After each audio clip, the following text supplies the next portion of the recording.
is there no role for storytelling in journalism? So Okay, if is there a role for storytelling in and journalism? then storytelling and therefore also cinematography. Yeah. I belong to the opinion where I feel that storytelling is not part of journalism.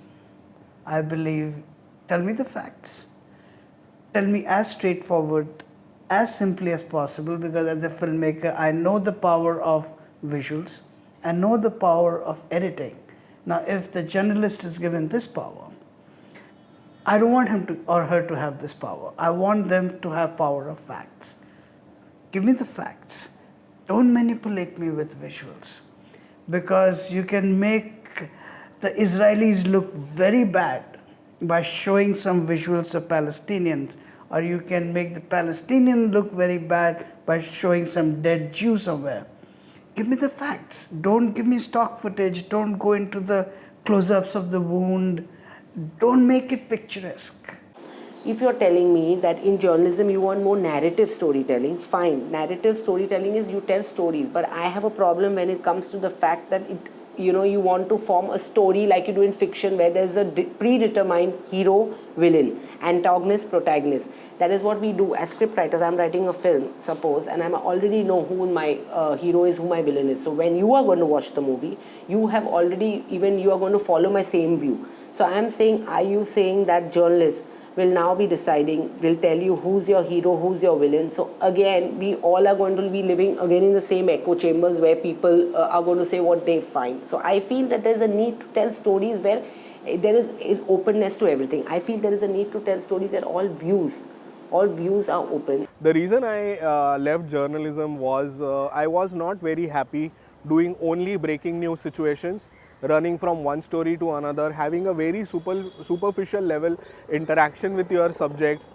very little time for empathy, very little time to understand the context, very little time and investment to actually unravel what is not articulated by your subjects, because sometimes you are transported to a completely different culture which you know little about, and sometimes people are not all that articulate. Sometimes they want to say a lot but they are not comfortable with you. So in that sense I was really bored of doing. There used to be features, NDTV used to carry weekend documentaries also, but they were more about feel good stories and things like that. A large part of what a media organization would do is that they will report on things, what has happened, which is what you are referring to. And I agree with you that we only want facts. Don't use cinematography, any color, light or anything to direct my emotions or reaction, because that I would see as manipulation. But then I think that there can be a scope for a journalistic film that somebody has made in which you are seeing things from the eye of the It's an opinion producer. piece. It's like an opinion when you're piece. seeing something through somebody's eye, it's an opinion piece. It is being told by that person. He may or may not be correct. So I won't take that as news. Mel Gibson makes a film on Jesus. That's Mel Gibson's interpretation. Scorsese makes a film on Jesus. Yeah, I'm watching a film on Jesus, but that's made by Scorsese. If that was true or not, I don't know. Same applies here. As a journalist, you want to show me the degradation of Ladakh landscape, the pollution that happens in Khardungla Pass.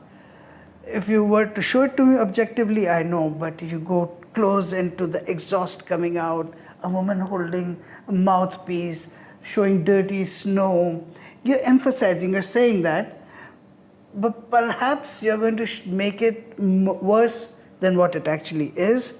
So, yes, of course, cleanly, nicely shot visual telling is part of it, but after a while it becomes manipulative. So, a very delicate balance. I think it is definitely possible to have cinematic journalism or something what a novelist does in a book, going deeper into things, going deeper into characters, going deeper into the context you are writing or talking about. It is perfectly possible to do it in a visual media, whether it is journalism and non-fiction or it is narrative cinema otherwise. When we discuss storytelling, and we discuss storytelling in journalism, we discuss storytelling in films or in movies. I feel that more than ever there is a time, one is to tell stories which is more human, which have more emotions, and I feel there is a time, and there is a time where we are more inclusive. There's less, us versus them, and I feel that is what is lacking. As long as you are open about your bias, let's say I am a left-leaning person or right-leaning person, I am open about it, and viewers know that I have this bias and that's why my storytelling is like this. As long as that transparency is there, I don't see a problem. Ultimately, visual media is about speaking less and showing more. So whatever I want to say, instead of the farmer talking about how difficult it is to manage, even if I showed few good frames of how the house is and what kind of hard work he is doing, and if I showed some beautiful time lapses of an arid farm, it will be visually engaging. See, you have to also factor for diminishing time spans, and people expect entertainment in everything that they consume. Whether it is right or wrong is a separate point. You have great DSLR cameras or digital cameras that are extremely compact, and production turnaround times have reduced because you are not dependent on the tapes now. In spite of all that, we have not been able to take the visual quality higher. And somehow the audiences haven't reacted to it at all. So if you are getting people used to a pizza and a burger every day, that's what they are going to eat. But that's not healthy. That's what I feel about the production standards.